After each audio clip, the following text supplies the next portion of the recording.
बिस्मिल्लाहिर्रहमानिर्रहीम। सही बुखारी हदीस नंबर 662।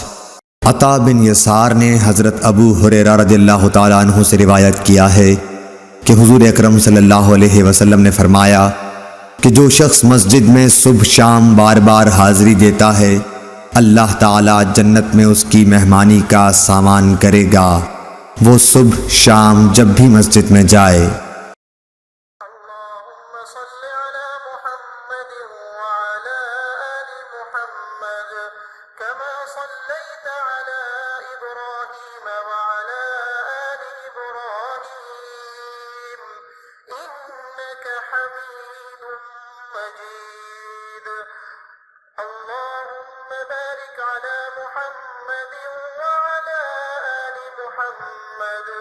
كما باركت على إبراهيم وعلى آل إبراهيم إنك حميد مجيد।